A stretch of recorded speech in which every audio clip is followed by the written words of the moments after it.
Welcome to মনোবল global academy, the hub of scientific happiness. যেমন আমরা বলি যে রবীন্দ্রনাথ ঠাকুর বলেছেন যে মেঘ দেখে করিস না ভয়, আড়ালে তার সূর্য হাসে। এটা আমরা রবীন্দ্রনাথ ঠাকুরের কথা থেকে জানি। এবং আমরা এটাও জানি যে ইংলিশে একটা প্রবাদ আছে যে every cloud has a silver lining. প্রত্যেকটা খারাপ দিকের একটা ভালো দিক থাকে। আবার আরও বলে যে every dog has its day, মানে প্রত্যেকটা কুকুরেরও একদিন ভালো দিন আসে। এরকম না, প্রত্যেকটা মানুষেরও দিন ভালো দিন আসে।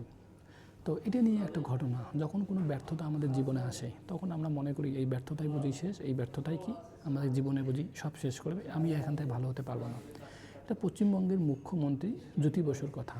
উনি যখন আইসিএস পরীক্ষায় ফেল করলেন তখন উনি হতাশ হলেন যে আমার জীবনের লক্ষ্য ছিল আইসিএস পরীক্ষায় পাশ করা, এবার পুলিশ অফিসার হওয়া। তো উনি কী করলেন, উনি যখন ফেল করলেন তখন উনি হতাশ হলেন এবং পড়াশোনা বাদ দিলেন, আর চেষ্টা বাদ দিলেন। পরে ইনি হচ্ছে যে পার্টিতে যোগ দিলেন, শ্রমিক ইউনিয়নের মাধ্যমে, শ্রমিক ইউনিয়ন পার্টিতে যোগ দিলেন। যোগ দেওয়ার পর উনি এখানে অনেক ভালো কথা বলতেন, বক্তৃতা দিতেন। উনি পরে নেতা হলেন। নেতা হওয়ার পর উনি কিন্তু পরে মুখ্যমন্ত্রী হয়ে গেলেন।